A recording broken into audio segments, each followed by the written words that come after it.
Aujourd'hui, le thème porte sur l'hypertension artérielle. Un mal souvent négligé. C'est une maladie insidieuse. Elle se développe. Nous nous levons chaque jour. Nous vaquons à nos occupations et elle, en nous, elle opère de manière silencieuse. Jusqu'à ce qu'on s'en aperçoive, le mal est déjà fait. Et si nous sommes des plus chanceux, on s'en sort peut-être avec un AVC léger, ou des plus malchanceux avec un AVC irréversible.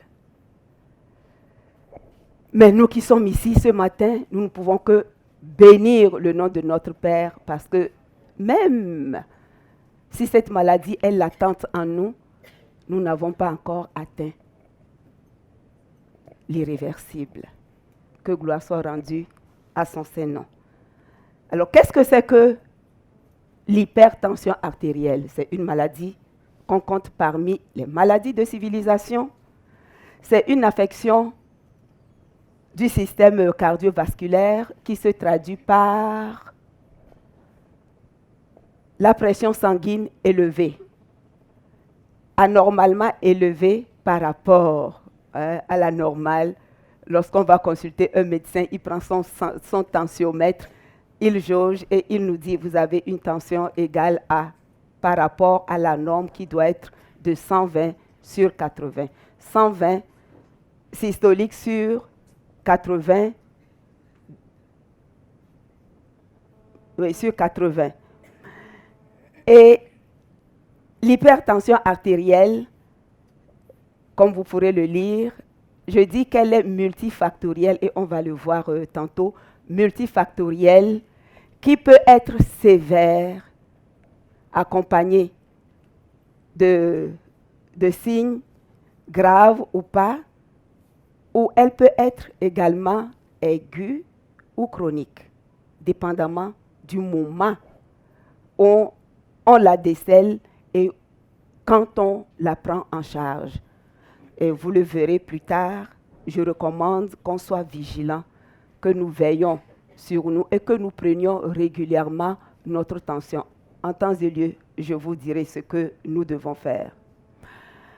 Donc, j'aime souvent comparer ou faire voir l'ampleur du mal à travers le monde. Donc, selon l'OMS, l'hypertension artérielle serait responsable de près de 13% de décès dans le monde, soit plus de 7 millions de morts par an. C'est beaucoup. En France, nous sommes en France, selon les autorités sanitaires en 2016, c'était environ 11 millions. C'est beaucoup. Et chez nous, au Canada, Statistique Canada nous donnait en 2014 environ 5,3 millions de Canadiens de plus de 12 ans qui recevraient un diagnostic d'hypertension artérielle. C'est beaucoup quand même, ces chiffres. C'est beaucoup. Alors, quels sont les facteurs de risque? J'ai dit tantôt, il est multifactoriel.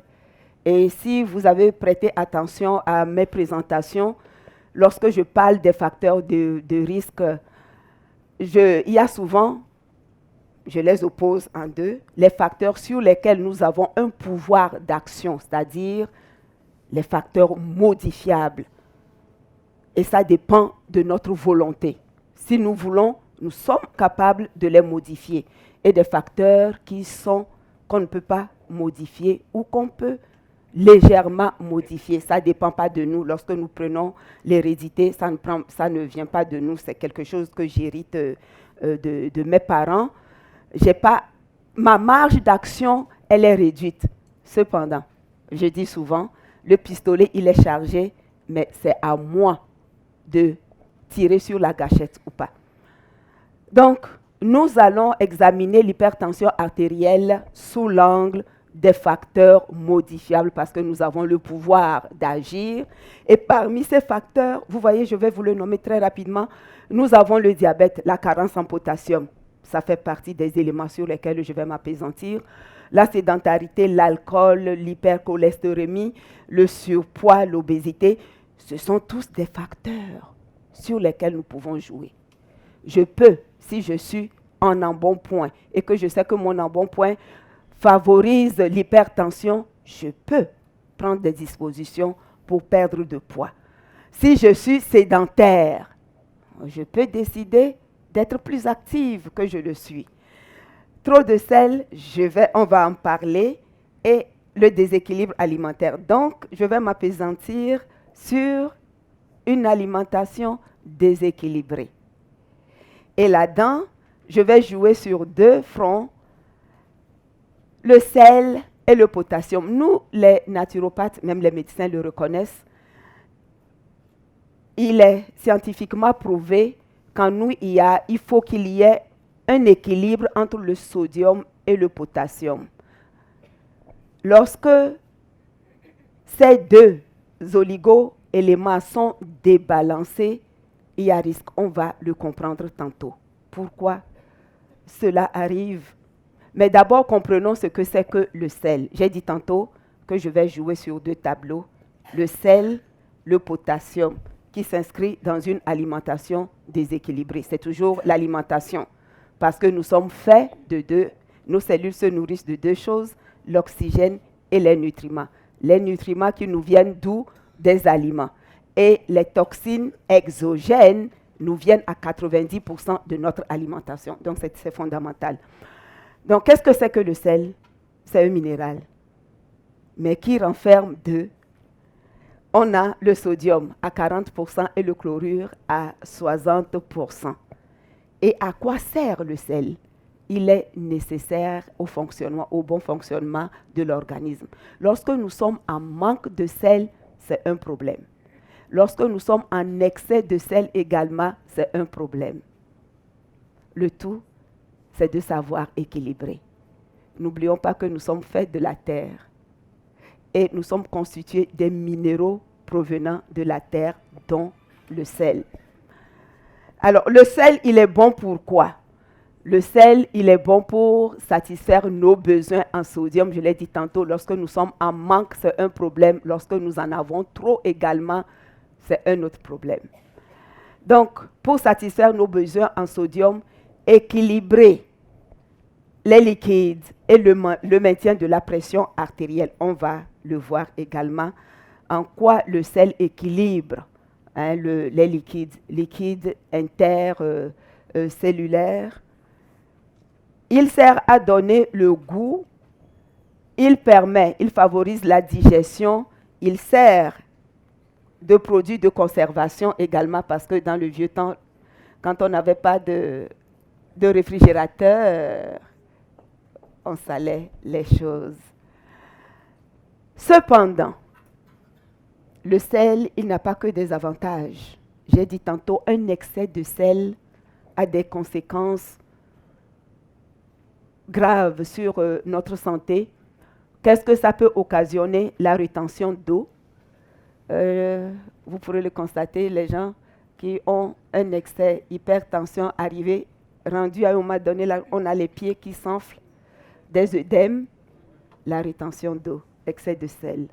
Ça accroît le volume sanguin, et qui dit accroissement de volume sanguin dit hypertension, parce que le volume étant plus important, la circulation va être un peu compromise.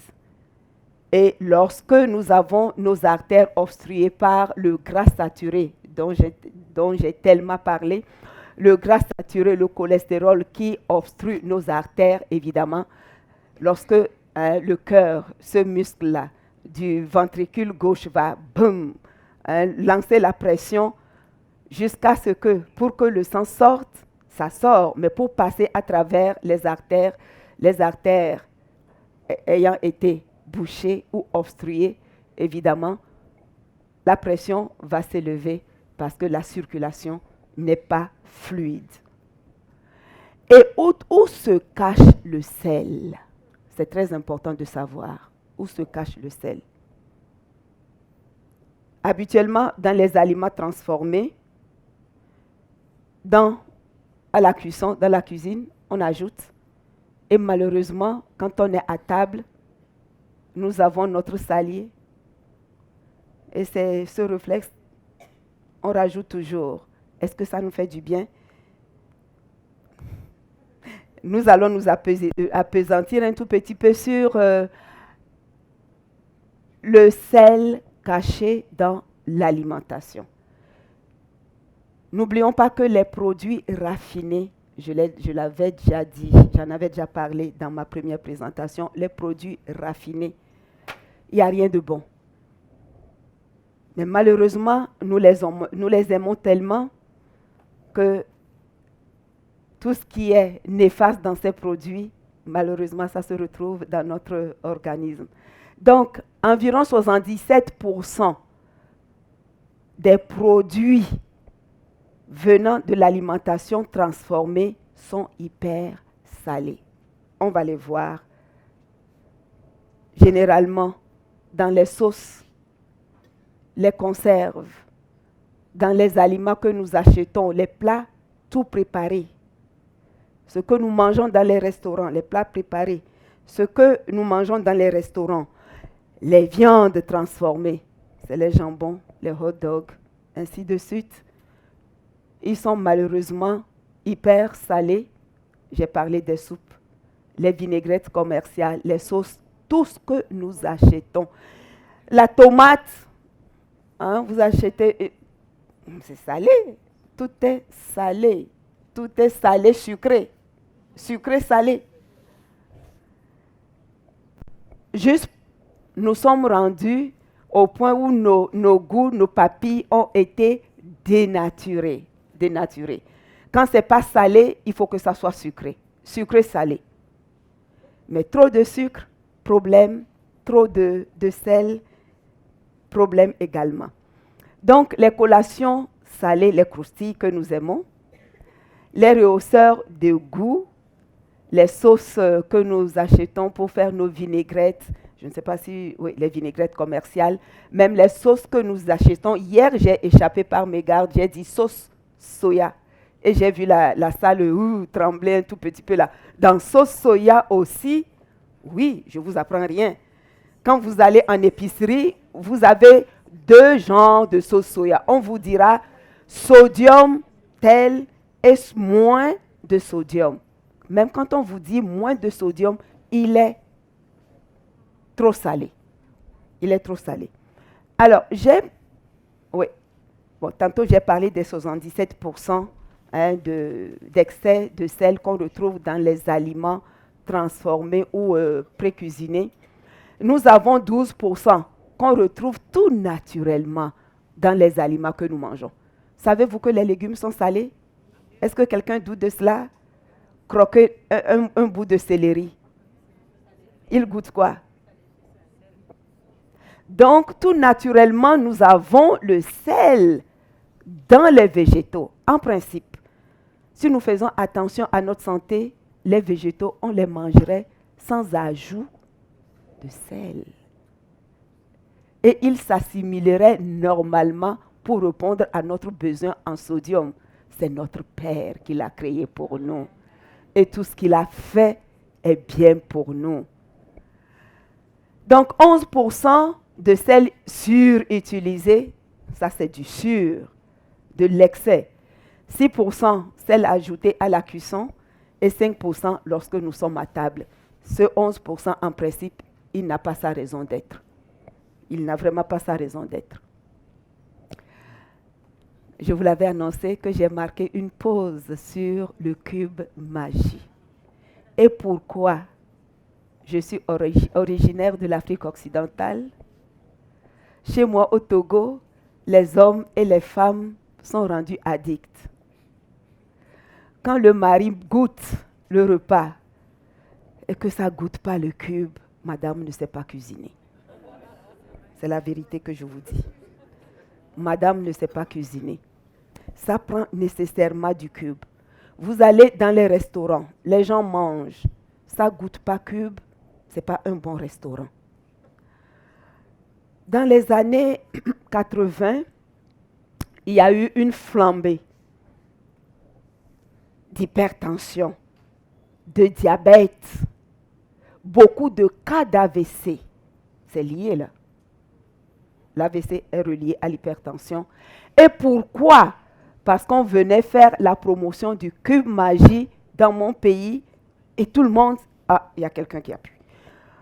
On venait de faire la promotion du cube.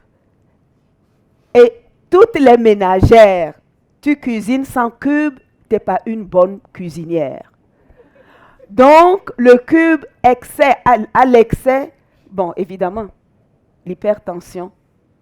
Et comme il n'y avait pas de suivi médical, c'était des AVC.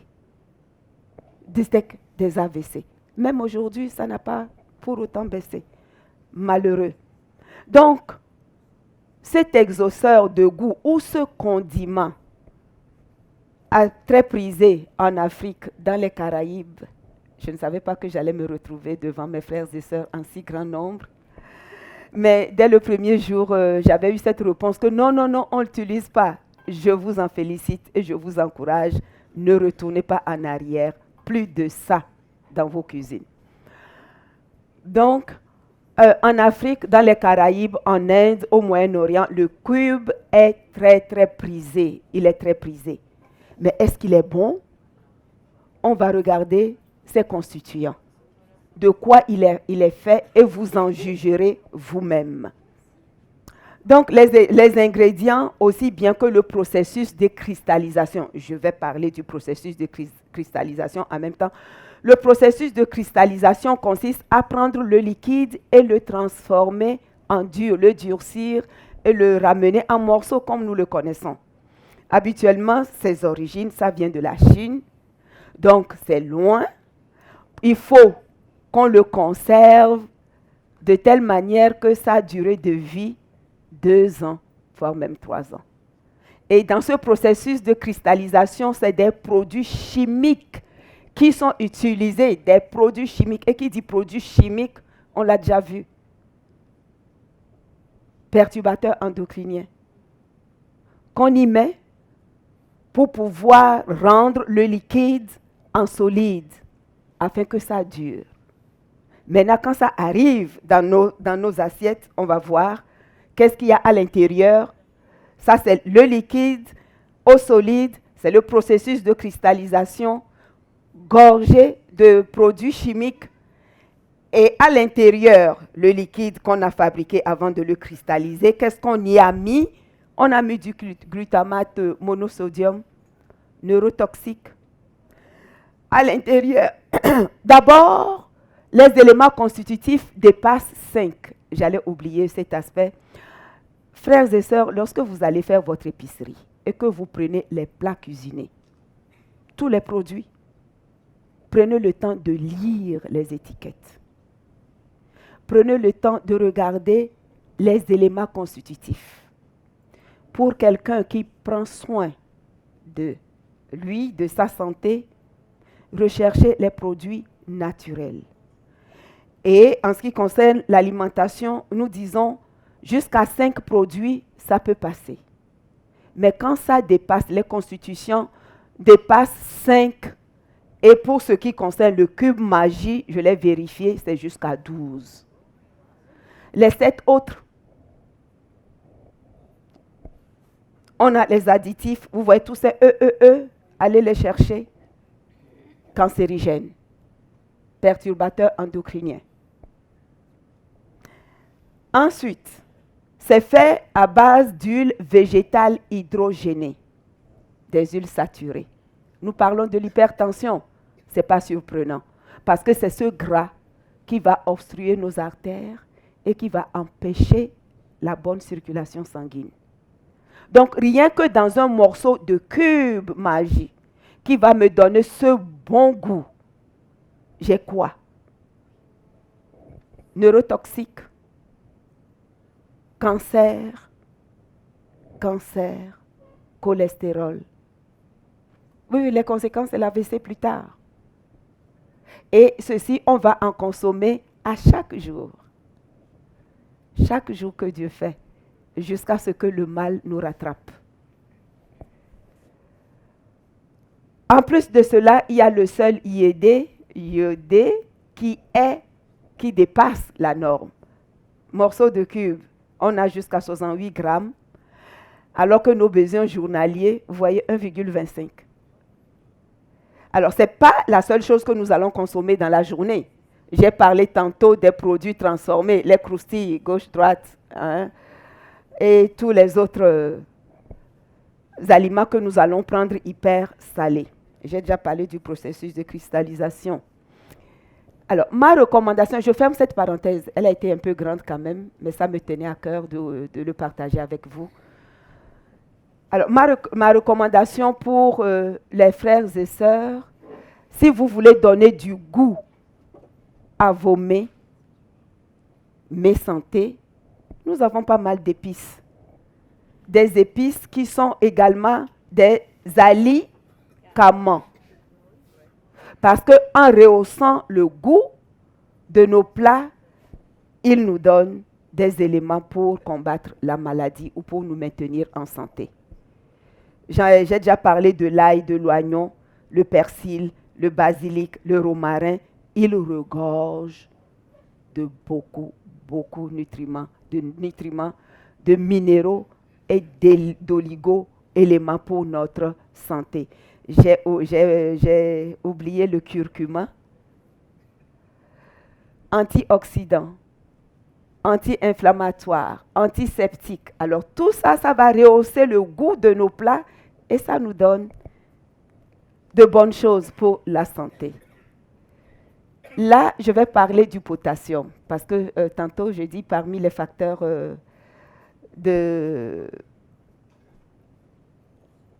Oui, j'avais annoncé parler du sel et du potassium. Et je disais que le sel et le potassium marchent de pair. Hein, c'est un tandem qui favorise la régulation de la tension artérielle. Alors, qu'est-ce que c'est que le potassium? Le potassium, c'est un minéral également, oligo-élément, qui rentre dans la constitution de nos cellules et qui nous maintient également pour notre santé. Il est indispensable à la vie, le potassium. La régulation de la pression, très important lorsque nous avons assez de potassium. J'ai parlé tantôt de l'équilibre entre le sodium et le potassium. Alors, le potassium, qu'est-ce qu'il fait? Il a l'avantage de diminuer le risque des maladies cardiaques. Nous parlons de l'hypertension artérielle. Il a l'avantage de diminuer les risques d'accidents vasculaires. Il permet à la contraction des muscles. N'oublions pas que notre cœur est un muscle.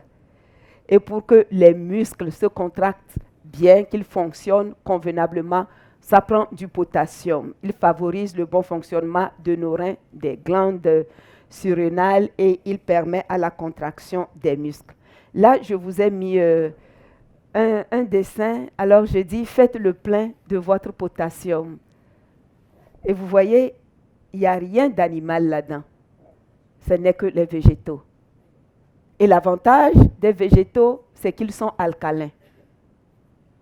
Ils sont alcalins. Souvenez-vous, lorsque également cette balance acide et alcalin s'est débalancée, lorsque nous avons un sang acide, un milieu acide, nous faisons le lit à toutes sortes de maladies. Alors qu'un sang alcalin, nous sommes en santé. Également, dans l'hypertension artérielle, nous avons cette pompe, ces deux minéraux qui doivent être balancés, plus de potassium, moins de sodium, nous avons une bonne pression artérielle. Alors, lorsque nous sommes en manque de potassium, qu'est-ce qui peut arriver? Donc, j'ai parlé tantôt de la pompe sodium-potassium. C'est pour cela que nous disons le sel et le potassium forment un tandem dans la gestion ou dans la régulation de la tension artérielle.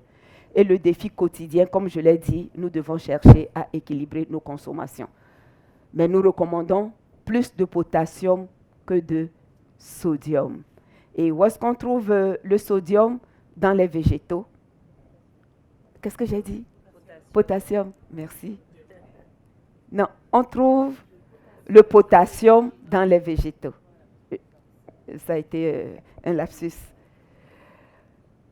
Alors, les bienfaits du potassium, la consommation du potassium est directement liée à une diminution de la tension artérielle. Et pourquoi? Parce que lorsque l'excès de sel augmente le volume de liquide, favorise la rétention, le potassium, lui, au contraire, il fait quoi? Il nous permet d'éliminer. Hein? Il excrète davantage. Donc, il va soutirer le sodium qui s'y trouvait en excès. Et c'est par là que la balance s'équilibre. Hein? En revanche, lorsque la consommation du potassium est faible, il y a rétention. Il y a rétention et nous avons des problèmes au niveau de la circulation sanguine. Là, je passe aux maladies associées à l'hypertension. Je l'ai souvent redit là, hein, les trois mousquetaires qui marchent ensemble. Vous voyez la tête de la tension, il y a le diabète à côté et le cholestérol. Ce sont des amis, des alliés. Ils marchent toujours ensemble. Ils sont solidaires. Ils sont solidaires.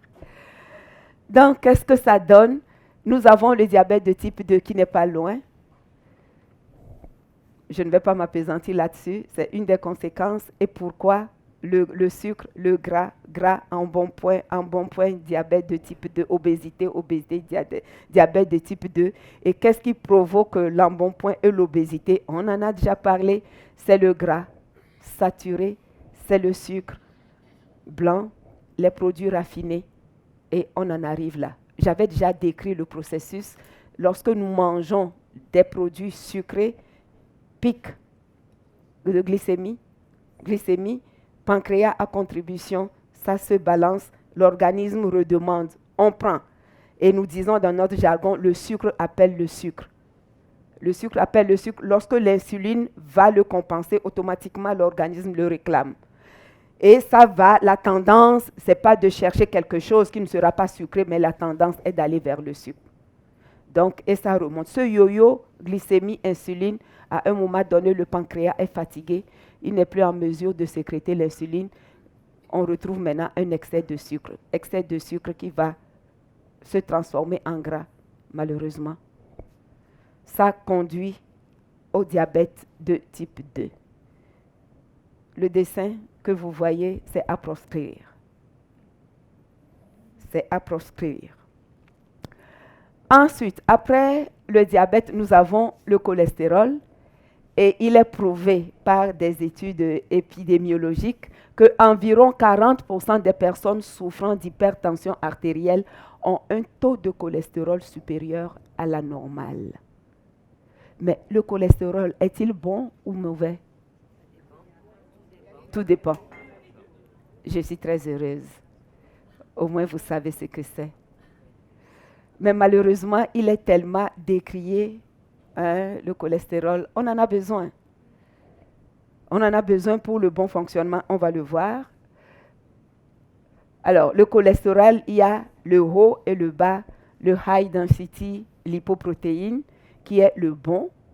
Et qu'est-ce qu'il fait, lui? C'est lui qui va chasser le mauvais. Il va balayer. Vous vous rappelez, hier, je disais, lorsque nous prenons assez de fibres, d'aliments avec fibres, c'est eux qui vont nettoyer, qui vont balayer. Et quand nous prenons beaucoup de fibres également, nous aurons du bon cholestérol et non du mauvais cholestérol. Par contre, c'est le mauvais, le low density lipoprotéine. Mon anglais. Je ferme la parenthèse. Donc, le mauvais cholestérol, c'est lui qui va se déposer. Et qu'il vient d'où? Il provient du gras saturé, malheureusement, du mauvais gras.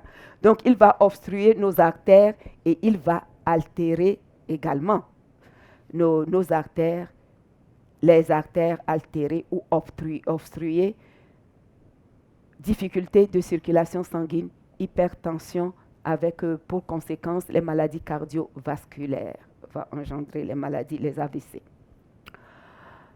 Maintenant, Que pouvons-nous faire? Que pouvons-nous faire? Alors, mon approche, c'est toujours l'approche naturopathique, c'est toujours l'approche de solution naturelle, approche végétale. Est-ce qu'avec les végétaux, on peut trouver une solution? Oui. Oui. Parce que, oh, là, je suis encore ici, je suis allée plus loin. Vous voyez, je mets les aliments à proscrire d'abord. Je n'ai pas besoin de m'appesantir là-dessus. On en a largement parlé. Les produits raffinés, la mauvaise, la malbouffe, les viandes, les produits laitiers.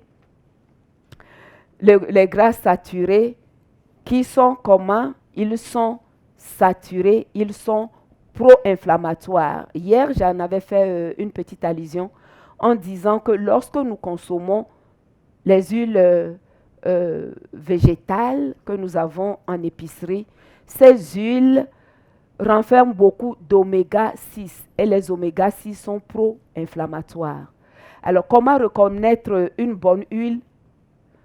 Une bonne huile, c'est celle-là qui, à température ambiante, ne se durcit pas.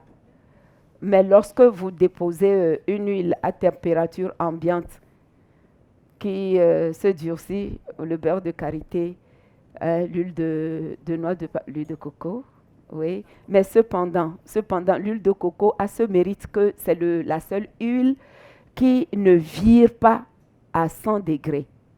C'est-à-dire, quand vous le réchauffez, il ne vire pas. Ce n'est pas comme les autres huiles qui deviennent trans. C'est pour cela que nous le recommandons pour les fritures. L'huile de coco, ceux qui aiment encore les fritures, c'est la seule huile qui résiste. Mais les autres huiles, l'huile d'olive, ce n'est pas recommandé parce que vous allez gaspiller les nutriments. L'huile de lin encore, ce sont des huiles à utiliser à froid. Mais la seule huile que nous pouvons réchauffer, c'est l'huile de coco parce qu'elle est la seule qui résiste à 100 degrés.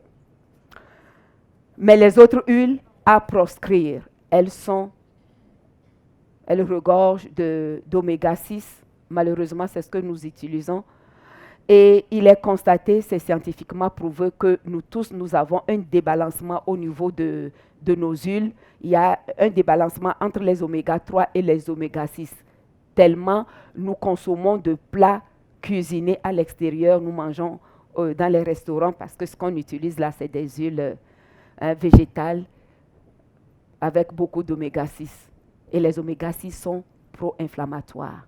Nous ne voulons pas développer ou avoir des cellules qui sont infectées de substances pro-inflammatoires. C'est pour cela que nous recommandons les huiles à oméga 3 ou les huiles mono-insaturées ou polyinsaturées parce qu'elles sont bonnes pour notre santé. Les aliments riches en potassium, je pense que oui, nous avons, on revient, comme je l'ai dit hier, les céréales, c'est la même chose. Le végétal, les fibres, ça nous donne la santé. Et le potassium, comme je l'ai dit, on en a besoin. Haricots? C'est bon? Ouais, c'est des légumineuses. J'ai mis. Ah, parce que j'ai précisé blanc et je n'ai pas mis le rouge. Mais je n'ai pas tout détaillé là. Cherchez les légumineuses. Elles sont bonnes. Elles sont bonnes. C'est des céréales complètes. J'insiste sur les aliments complets. Parce que les fibres sont très, très importantes. On l'a vu tantôt, c'est les fibres qui vont nettoyer nos artères. C'est les fibres qui vont balayer l'excès le mauvais cholestérol. C'est très important. La digestion, c'est les fibres.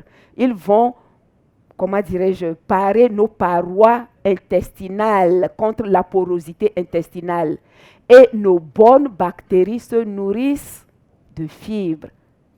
Hier, on l'a vu, bonnes bactéries en surnombre. Nous avons un système immunitaire fort et notre santé en dépend également. Au niveau des légumes, nous avons les épinards, la famille des crucifères, les céréales complètes qui reviennent. Hein. Les aliments diurétiques, j'en ai parlé également hier lorsque je parlais des bêta-glucanes. Au niveau de l'artichaut, mon asperge qui revient, le céleri, l'aubergine, la pomme, ainsi de suite. Parce que tous ces aliments, les végétaux, regorgent de composés phytochimiques.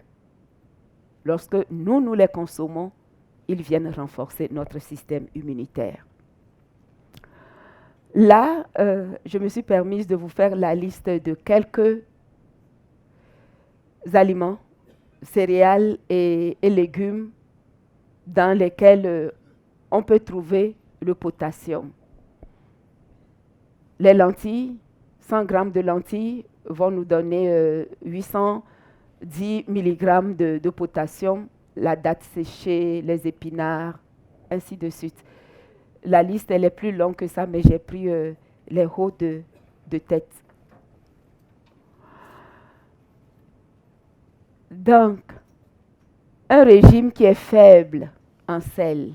Je disais tantôt, lorsque nous mangeons les végétaux, puisque les végétaux contiennent du sel jusqu'à 12%, en principe, nous ne devons pas ajouter du sel. Le sel contenu dans les végétaux est suffisant pour nous-mêmes, malheureusement. Donc, un régime faible en sel, composé essentiellement d'aliments d'origine végétale, est le meilleur pour nous aider dans la régulation de notre tension artérielle. Nous sommes dans les solutions naturelles. Je vous donne quelques pistes pour ceux qui souffrent déjà de l'hypertension ou ceux qui cherchent à réguler ou à prendre soin de leur tension artérielle. Les grains de lin. Nous vous recommandons 3 cuillerées à soupe de grains de lin. Rappelez-vous, hier, je disais, les grains de lin, ça ne se croque pas. Prenez soin de les moudre. Oui. Pour ceux qui prennent encore le café, vous avez le petit appareil dont on se sert pour moudre le café. Vous pouvez vous en servir pour moudre les grains, dont les grains de lin. Ce n'est pas conseillé de moudre et de conserver parce qu'il perd très rapidement de ses nutriments et il se rancit rapidement. N'importe, quelle que soit la couleur. Brun ou jaune, ça passe. Doré, c'est ça, ça passe. C'est le grain de lin. Oui, pourquoi pas, oui, c'est le... Non, vous prenez les graines. C'est pas grave, ça passe. C'est de bonnes choses. C'est vrai qu'il ne faut pas abuser de bonnes choses, mais quand même, ça nous fait du bien. Si vous vous rappelez hier, les grains de lin rentrent dans quoi? Dans le cancer du sein, n'est-ce pas? Hein? Les lignanes qui rentrent dans le traitement des cancers de sein, les cancers hormonaux dépendants d'ailleurs, les hommes aussi, contre la prostate, vous voyez? Donc, c'est bon. Oui, c'est ça. Donc, le lin, ça nous fera que du bien, pas de mal. Pas de mal. Et il renferme de surcroît les oméga 3, plus les fibres qui me sont chères. Les fibres, c'est très important. Vous voyez, on y gagne. Oui, les fleurs d'hibiscus. Savez-vous? Oui. Oui. Vous savez que le bissap ou les fleurs d'hibiscus peuvent nous aider dans la gestion de notre pression. Vous le savez? Alors, comment le consommez-vous? J'aimerais savoir.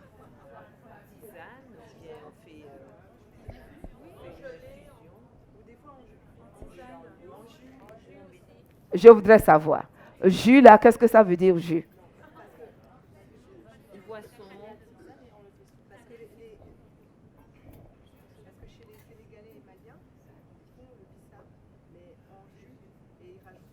Ben c'est ça. C'est ce que je voulais entendre. Moi, ok. Pas de sucre ajouté. Ceux qui veulent faire une boisson familiale, vous pourrez le sucrer, mais avec du sucre frugal, c'est-à-dire les dattes. Vous trempez le bissap ou vous faites bouillir avec, vous passez et puis ça le sucre de manière naturelle. Mais de grâce, pas de sucre ajouté. Si vous ajoutez le sucre et que vous pensez régler votre problème d'hypertension, vous faites fausse route. C'est pour cela que je demandais comment est-ce que vous le prenez. Alors, nous conseillons que vous preniez une tisane de fleurs d'hibiscus sans ajout. Évidemment, c'est assez acide. Et c'est pour cela que nous disons non, de grâce. Pour traiter l'hypertension, de grâce, vous le prenez comme ça. Donc, c'est pour ça que nous recommandons de le boire avec une pipette, juste pour ne pas éroder, je ne sais pas si c'est le terme, l'émail dentaire. Une paille, c'est mieux. Et également parce qu'il renferme beaucoup de manganèse, nous ne recommandons pas plus d'1 litre par jour. Pas plus d'1 litre par jour. Donc voilà, c'est ça que j'ai mentionné, mais je pense avoir 3 tasses d'infusion par jour de jus de bissap. Ça favorise la gestion.